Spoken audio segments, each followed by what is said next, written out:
안녕하세요. 반갑습니다. 수학을 가르치는 조성호 선생님입니다. 네, 자 드디어 저희 방과후 겨울방학 방과후 수업이죠. 네, 미적분 수업 시작해 보도록 하겠습니다.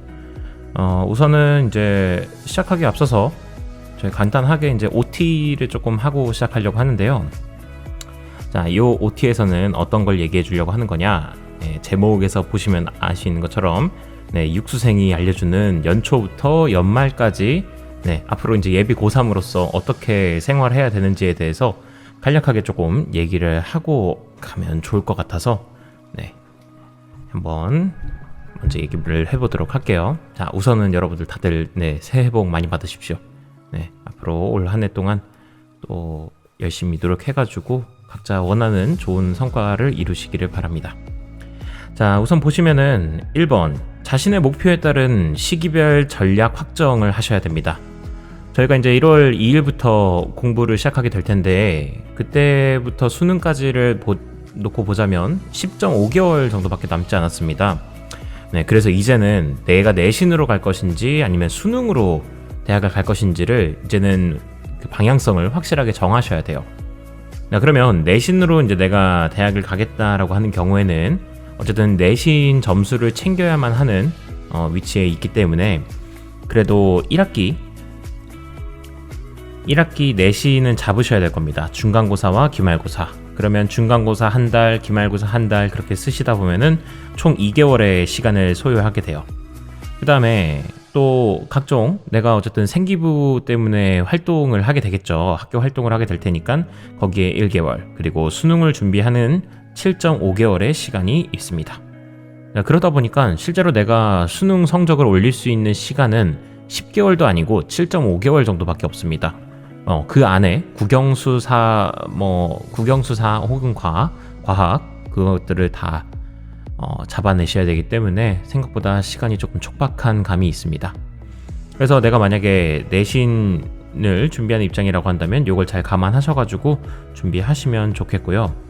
참고로 2학기 성적은 들어가지 않습니다. 2학기 성적은 여러분들 수시엔 들어가지 않고요. 만약에 안 그러는 게 좋긴 한데 만약에 내가 이렇게 재수를 할 것 같다라고 하시면 2학기 그때는 2학기 성적까지도 준비를 하셔야 됩니다.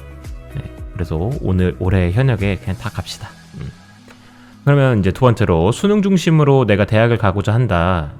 논술 같은 경우는 사실 이제 수시이긴 하지만 그래도 예습 금지법이 이제 생기면서 선행학습 금지법이 생기면서 어느 정도는 내가 수능 공부만 잘 하더라도 논술에서 어느 정도 점수는 딸 수 있습니다. 그 정도로도 거의 충분히 대비가 되기 때문에 여기 정시 수능 중심 쪽으로 놨고요. 그리고 정시를 준비하는 수능으로 이제 대학을 가려고 하는 경우에는 내신을 그렇다고 아예 놓지는 마시고 한 1.5개월 정도, 한 6주 정도를 사용하셔가지고 각각 중간고사 3주, 기말고사 3주로 하시는데 자, 근데 여기서 이제 중요한 건 이 내신이라고 하는 거를 다 하지 마시고 주요 교과목 위주로 공부하시면 되겠습니다. 주요 교과목에 이제 수능에 나오는 과목들로 하시면 되겠고 선생님 저는 진짜 내신 하나도 안 할 건데요 라고 생각하실 수 있지만 사실 이제 고3이 되면은 웬만한 선생님들이 다 교재를 수능 특강을 활용을 하십니다.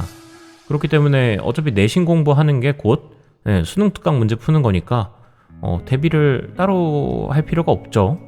그러니까 이제 같이 공부한다는 생각으로 하시면 되겠습니다. 자, 그러면 그 다음에 학교 활동을 아예 안 할 수는 없으니까 0.5개월 정도 시간이 들겠고요. 나머지 8.5개월이 이제 수능을 준비하는 시기가 됩니다. 그리고 또 너무 재수생들에 비해서 시간이 적다라고 생각하실 수 있는데 사실 재수생들도 본격적으로 재수를 돌입하는 건 2월 중순부터입니다. 왜냐면 그때까지는 계속 추가 합격을 기다리고 있느라 등록을 하는 그 시기에 있느라 2월 중순까지는 어쨌든 재수 공부를 그때부터 시작하다 보니 그 친구들도 그러다 보면 8개월 정도밖에 시간이 없어요. 그러니 우리가 그렇게 막 뒤처진 것도 아니다. 물론 그들은 한번 공부를 한 게 있기 때문에 어느 정도 베이스가 있겠지만 그러니까 아주 격차가 그렇게 벌어질 정도는 아니다. 그렇게 보시면 되겠습니다. 자, 그럼 이제 두 번째로 이제 학습 전략을 좀 어쨌든 우리가 롱런 이렇게 멀리 11월까지를 봐야 되기 때문에 처음부터 11월을 목표로 잡으면 너무 뜬구름 잡는 얘기가 될 수 있어서 크게 4단계로 구분을 합니다. 자, 어쨌든 그 단계는 모의고사를 기준으로 합니다. 3월 모의고사가 첫 번째, 그 다음 6월 평가원은 2단계, 9월 평가원은 3단계, 그리고 마무리 학습으로 이제 11월까지는 4단계가 됩니다. 그래서 우선 여러분들이 가장 목표로 잡으셔야 될 거는 여기 있는 3월 모의고사예요. 3월 모의고사에서 성적을 잘 내려고 노력을 하셔서 방학 동안에는 그 2개월 남짓한 시간 동안에 최대한 개념학습이랑 그리고 문제풀이 병행하시면서 도전하시면 되겠고요. 공부하시면 되겠고요. 그 다음에 어쨌든 중요한 건 우리는 평가원 모의고사가 중요하다는 건 입이 닳도록 얘기를 했기 때문에 잘 알고 있겠죠. 혹시라도 모를 사람들을 위해서 얘기하자면 이 평가원이라고 하는 시험이 뭐냐? 바로 평가원은 이 수능 출제하는 평가원에서 이제 출제하는 모의고사를 갖다가 우리는 평가원 모의고사라고 얘기를 합니다. 그래서 평가원 모의고사가 우선은 어쨌든 수능을 출제하는 기관에서 내는 문제이기 때문에 그것이 이제 수능에 어느 정도 반영이 될 수 있죠. 그런 경향성을 파악하는 데도 굉장히 중요하고요. 또 중요한 건 뭐냐? 이 6월 평가원, 9월 평가원은 또 누구도 들어가느냐? 재수생들의 성적도 같이 들어갑니다. 직접 평가원 직원분들이 이렇게 대형 학원들에 가가지고 그 친구들의 답안지를 걷어와가지고 같이 점수에 반영이 되기 때문에 굉장히 중요한 시험일 수 있다. 나의 객관적인 위치를 알 수 있기 때문에. 자, 그래서 6월 평가원까지는 어쨌든 전반적으로 그 수능 집중형이랑 내신 집중형 학생들 모두 과목별 밸런스에 맞춰서 여러 가지 골고루 공부를 하셔야 됩니다. 오늘 것 하나 빠짐없이. 자, 그리고 나서 그 6월 평가원을 보고 나서 9월 평가원이 될 때랑 그리고 수능을 준비하는 때까지는 자, 내신 집중형 친구들의 경우에는 이제 수능 최저학력 기준을 맞출 걸 목표로 잡습니다. 어느 정도 최저학력 기준이 있는 학교들이 있기 때문에 등급 합 얼마를 요구하는 데가 있죠. 그거에 맞춰서 공부할 생각을 하셔야 되겠고, 그리고 이제 수능 집중형 학생들 같은 경우에는 전체 총점을 올리는 방향성으로 공부를 하셔야 되겠습니다. 이제 내가 예를 들어서 사탐이 45점 정도가 나와요. 사탐 과탐이 그 정도 나와. 근데 이제 수학이 50점밖에 안 돼. 그러면 탐구에는 이제 더 이상 시간을 들여봤자 사실 그 2점, 3점짜리를 더 맞추려고 하는 그런 싸움이거든요. 사실 그것도 그 시간이 되게 오래 걸려요. 만점에 가깝게 하려고 하는 노력은 45점에 가는 노력이랑 똑같습니다. 자, 근데 그렇게 노력을 들여봤자 어차피 올 수 있는 최고 점수가 5점이잖아요. 플러스 5점. 그렇다면 차라리 그때는 수학에 조금 더 시간을 들여서 점수를 70점 정도 올린다든지 70점 아니면 80점. 그런 공부가 이제 요 3단계, 4단계에선 필요하다라는 얘기인 겁니다. 자, 무슨 얘기인지 알겠죠? 그래서 지금 우리가 사실 이제 12월은 끝났어요. 그럼 1월부터 2월까지는 어쨌든 3월 모의고사 준비해. 자, 그래서 3월에 3월 모의고사 쳐. 그거 가지고 방향성 잡았어. 자, 근데 4월에 뭐 해? 중간고사 공부해. 그러니까 4월은 사라져. 그럼 이제 뭐 해? 5월 됐죠? 5월에는 뭐 합니까? 뭐 하긴 6월 평가원 모의고사 준비해야죠. 그러니까 5월도 그냥 그렇게 준비하다가 사라져. 6월에 이제 뭐 합니까? 6월에 이제 모의고사 이제 보시고 또 공부하셔야겠죠. 대비하시고. 자, 그러느라 6월 사라지고요. 그 다음에 7월 돼서는 뭐 합니까? 기말고사 준비하셔야죠. 그래서 기말고사 준비하다가 끝납니다. 그 이제 8월이 됩니다. 8월엔 뭐 합니까? 9월 모의고사 준비해야죠. 9월 모의고사 성적 잘 나오게끔. 그래서 이제 9월에 시험을 보죠. 근데 이제 9월에서 중요한 이유는 또 뭐냐? 9월 모의고사 보시고 난 다음에 그 다음 주에 수시 지원을 시작합니다. 자, 그러하다 보니 내가 9월 성적이 나오는 걸 보고서 나에 맞는 대학은 어디가 있을까를 이제 가늠을 할 수 있겠죠. 9월을 그냥 대충 보시고서 수시를 그냥 아무데나 내가 원하는데 아무데나 쓰겠다. 그럴 순 없죠. 어느 정도 현실적인 그 계획을 또 마련해야 되기 때문에 9월을 아주 전력을 다해서 수능을 보시듯이 보셔야 됩니다. 그렇게 하셔야 되는 건 당연한 거고. 자, 그렇게 해서 9월이 지나갑니다. 10월에 뭐 합니까? 뭐 하긴요. 11월 수능 준비하셔야죠. 그러면 11월 수능이 다가오고 끝납니다. 1년. 자, 그러하니 1년이 정말 정신없이 지나갈 테니까 지금부터 마음 다잡고 공부하셔야 됩니다. 3번에 이제 과목별 밸런스에 맞춘 공부 시간을 이제 비율을 정해놨는데, 이건 사실 그냥 예시일 뿐이니까요. 여러분들이 그냥 참고용으로만 하시고, 과탐 같은 경우에는 요 위에 거를 보시고요. 그리고 문과 친구들 같은 경우는 요 아래 거를 보시고, 상위권은 제가 한 1에서 2등급 정도를 상위권으로 설정을 해놨습니다. 중위권은 3에서 4등급, 그리고 5등급 이하는 하위권으로 잡아놨어요. 특징적으로 보셔야 될 것은 과탐 선택자나 아니면 사탐 선택자나, 우선은 하위권의 경우에는 그 처음부터 탐구 과목에 너무 집중하지 마시고 탐구는 일단 한 과목 정도만 먼저 공부를 시작하십시오. 그것보다는 우선은 국영수 밸런스 있게 잘 성적을 올리는 것이 중요하겠고요. 과탐 선택자 같은 경우는 특히 또 이공계로 갈 친구들이 많기 때문에 수학 성적을 많이 볼 가능성이 높습니다. 그러므로 수학 공부도 조금 비중 높게 하셔야 되겠고, 그 다음에 내가 이제 중위권 정도로 올라왔다고 한다면 그때부터는 탐구는 2과목을 공부를 합니다. 2과목 공부하시고, 영어는 어쨌든 절대평가다 보니까 사실 그렇게 비율을 높이 잡을 수는 없고요. 국어랑 그리고 수학에 시간을 많이 들이셔야 됩니다. 그리고 상위권이 될수록 수학은 점점 더 비율을 높여 나가셔야 됩니다. 왜 그러냐면 사실 국어나 영어 아니면 탐구 같은 경우는 어느 정도 그 도달할 수 있는 그 한계점이라는 게 조금 명확하게 보이거든요. 시간 안에 빠르게 해서 잘 푸는 거. 어쨌든 국어든 영어든 탐구든 그 지문 안에서 어쨌든 답이 다 이렇게 있는 거죠. 다만 독해하는 능력이 조금 필요한 것도 있는 거고. 그런데 이제 수학 같은 경우는 정말 그 어려운 난이도, 킬러 난이도의 이제 문제를 풀려고 한다면 뭔가 그 잘 보이지 않는 어려운 부분들이 있어요. 어떻게 조건은 조금만 줘놓고서 이 문제를 풀으라고 하니까. 그러다 보니까 조금 수학에서는 시간을 좀 많이 들이는 그 연습이 필요합니다. 자, 그래서 상위권으로 올라갈수록 수학은 시간이 주는 게 아니라 오히려 시간이 늘어나야 된다라는 거. 제가 수학 선생님이라서 얘기하는 건 아닙니다. 그렇게 해서 공부하시면 되겠고, 요거는 이제 참고 정도로만 하시면 되겠습니다. 자, 그러면 이제 네 번째 단계별 이제 수학 공부법을 소개를 할 텐데, 크게 세 단계입니다. 첫 번째, 개념학습과 유형별 문제풀이를 진행합니다. 그걸 통해서 개념을 총 정리하셔야 돼요. 개념학습과 유형별 문제풀이를 하는 것만으로도 사실상 3등급까지는 충분히 나올 수 있습니다. 진짜로. 모의고사 같은 데서 3등급 충분히 가능합니다. 이제 왜 그러냐 하면 그 유형별 문제집이라는 건 제가 얘기하는 거 이제 뭐 센, 개념 원리 등등, 뭐 수학 RPM, 뭐 마플 등등등 유형별로 나눠져 있는 문제들이 있잖아요. 그거 책만 다 풀 줄 알아도 진짜 수학에선 어느 정도 눈을 뜹니다. 자, 그러면 여러분들이 개념장에서 개념 공부하고 그리고 문제 풀다가도 사실 개념을 익히는 경우가 있죠.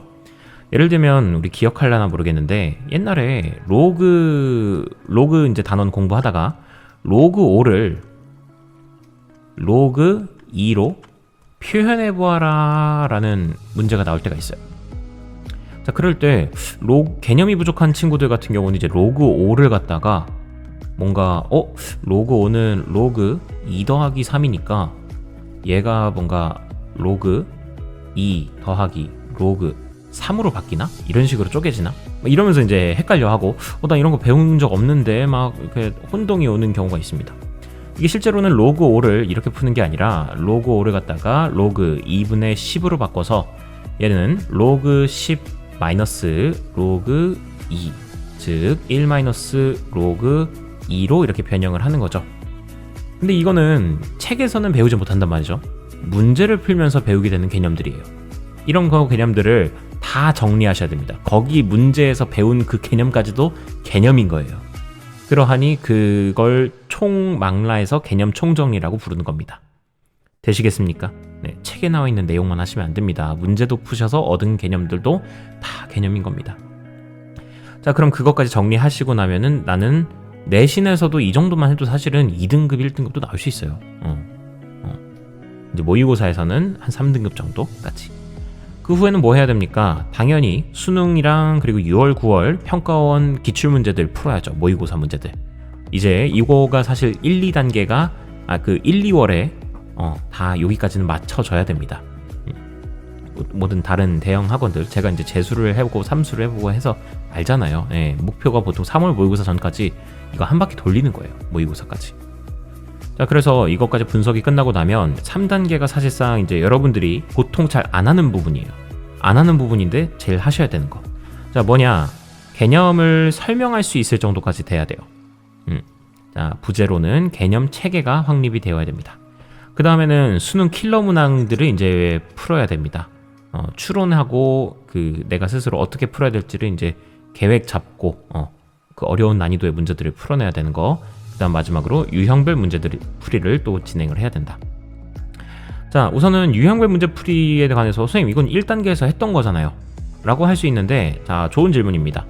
사실 여러분들 여기서 이제 수능 킬러 문제들을 풀다 보면 어떤 문제가 생기느냐, 유형별 문제 풀이 방법을 까먹어요.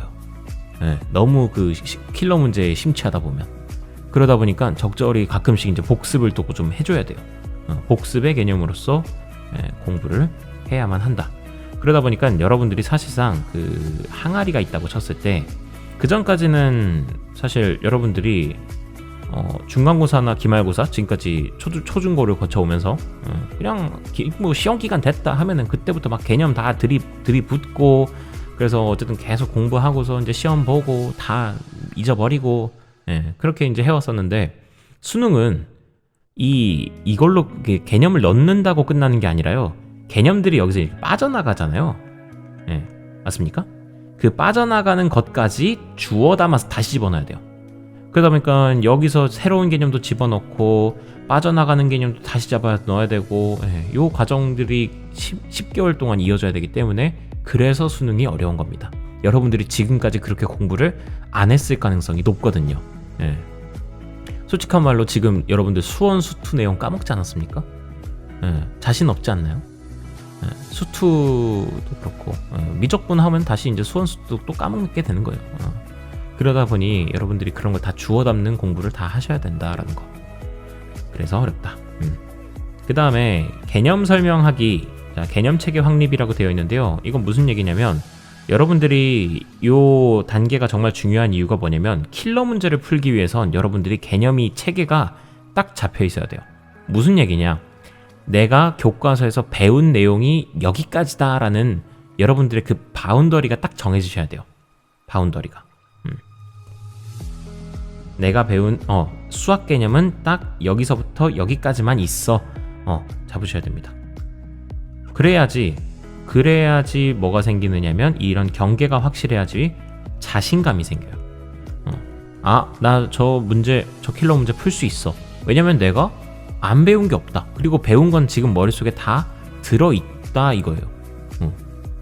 만약에 이게 만약에 희미해지면은, 만약에 내가 안 배운 게 있나? 내가 새로 모르는 게 있어서 그런가? 그런 마음이 들기 시작하면은 이제 불안해지면서, 이 문제는 그럼 내가 그냥 못 푸는 건가 보다 하고 할 때가 있어요. 자, 그런데 교과서에 있는 내용 이외의 것은 수능에 나오지 않습니다.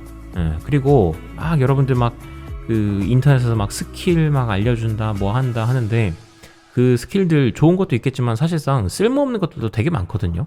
굳이 몰라도 문제 푸는데 하등 지장 없는 그런 것들에 현혹될 필요 전혀 없습니다. 그러니까 여러분들이 이 개념 체계가 확립돼야 되는 건 자신감을 얻기 위해서, 뭘 풀기 위한? 킬러 문제를 풀기 위한. 자, 그러하니 여러분들 개념이 딱 정립이 되셔야 됩니다. 내가 어디부터 어디까지 배웠는지. 여러분들 리미트의 성질, 극한의 성질이 뭐예요? 라고 물어보면은 5가지 있는 거 딱 얘기할 수 있어야 됩니다. 리미트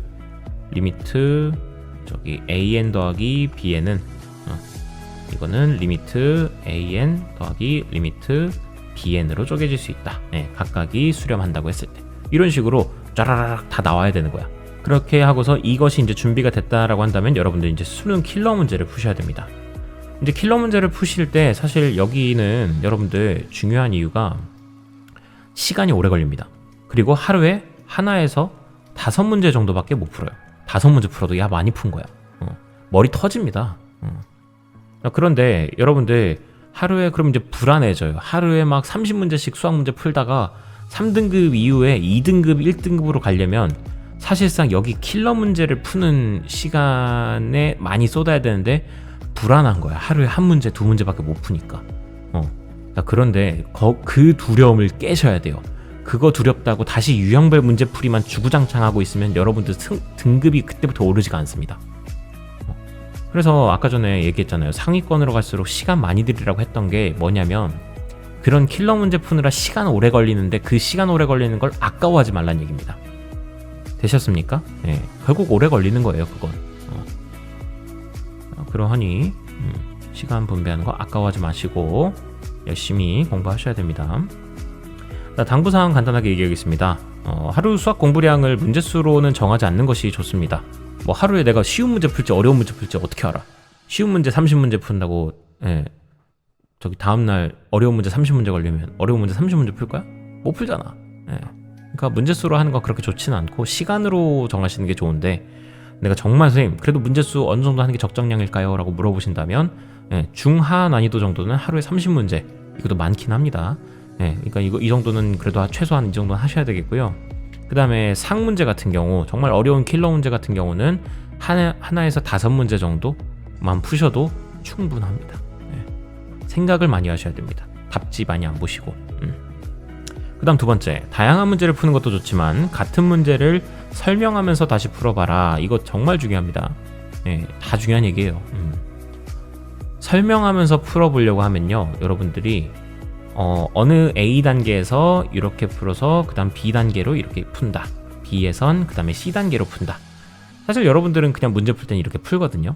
근데 내가 설명을 하라는 얘기는 무슨 얘기냐면 설명을 하려고 하다 보면은 A 단계에서 B 단계로 갈 때 왜 이렇게 A 단계에서 B 단계로 넘어가야 되는지를 남들한테 설득을 해야 되잖아요. 그러면 이제 이건 이러이러 해가지고 A에서 이렇게 B로 가야만 해 라고 이제 그 설득을 하려고 막 내가 시나리오를 생각하잖아요. 그럼 그 시나리오가 공부인 거예요. 그렇다면 나는 앞으로도 나 스스로 되게 이렇게 확고해진다 할까요? 개념이. 그렇기 때문에 여러분들이 그 과정 속에서 많이 배울 점들이 있으니까 꼭 그 문제풀이 과정 속에서 나는 왜 이렇게 갖고 이렇게 갖는가 그거를 꼭 스스로 조금 공부하시고 정립해 나가는 과정을 하셔야 됩니다. 쉽지 않을 겁니다. 이것도 해보시면 압니다. 다음에 맞은 문제라고 해도 시간이 오래 걸렸다면 꼭 다시 공부해라. 당연하죠. 맞았지만 시간이 오래 걸렸으면 시험장이었으면 그 문제 때문에 결국 다른 맞을 수 있는 문제를 틀릴 수도 있는 거잖아요. 시간 안에 해야 되는데. 그러다 보니 여러분들 시간 오래 걸렸으면 꼭 문제 번호 옆에다가 저는 T라고 이렇게 써놓거든요. 시간 오래 걸린 경우. 그럼 내가 내 풀이가 방법이 이상한 경우일 수도 있잖아. 그러니 그런 거는 꼭 점검하시고 가셔야 됩니다. 다음에 백지 상태 복습이 가장 중요합니다. 부재, 내 머리를 믿지 말자. 그 강의를 이제 뭐 인강을 들으시든 뭐 학원에서 공부를 하시게 될 텐데 복습이 정말 중요하다는 건 아시겠죠? 자, 근데 복습은 그 책을 다시 펼쳐서 읽는 것도 복습이긴 하겠지만 한번 책을 덮고서 복습해 보세요. 예를 들어서 우리 이제 미적분 배우게 될 텐데 미적분 제일 첫 번째 나오는 게 수열의 극한이거든요. 수열의 극한. 내 수업 듣고 나서 복습해봐. 뭐 배웠는지. 1번 뭐 배웠다. 2번 뭐 배웠다. 3번 뭐 배웠다. 이런 거 다 써보세요. 의외로 몇 개 안 나올걸요. 여러분들 머릿속에 그거밖에 안 남은 거예요. 그러하니 이 백지 복습 스트레스는 받지만 정말 좋은 복습 방법이니까 이거 꼭 활용해 보시면 좋겠고요. 그 다음에 이건 사탐도 마찬가지입니다. 사탐 과탐, 탐구 과목도 마찬가지인데 꼭 개념 강의 공부하시고 그 한 강 끝났으면은 꼭 백지 복습 한번 해보십시오. 진짜 많이 도움됩니다.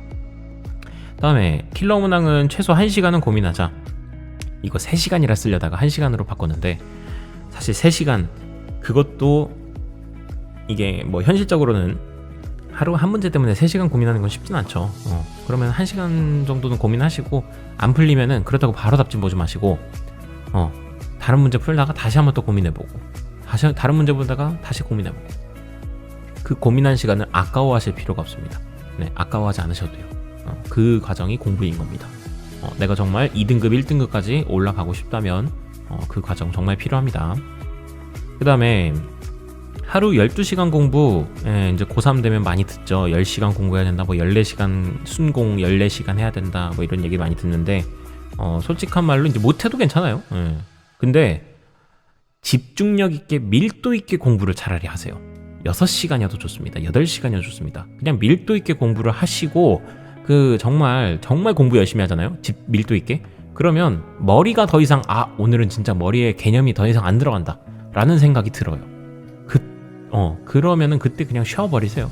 그때 쉬고서 뭐 휴식 취하고, 뭐 운동할 사람 운동하고, 뭐 잠깐 유튜브 보면서 쉴 사람들은 쉬시고, 그냥 더 이상 공부 못하겠다는 생각 들 때까지만 하셔야 됩니다. 차라리 이렇게 하면은 개운합니다. 놀더라도 편하게 놀아요. 됐습니까? 자, 그 다음에 이제 마지막으로 7번 안 써놨었던 건데, 스킬에 의존하지 말자.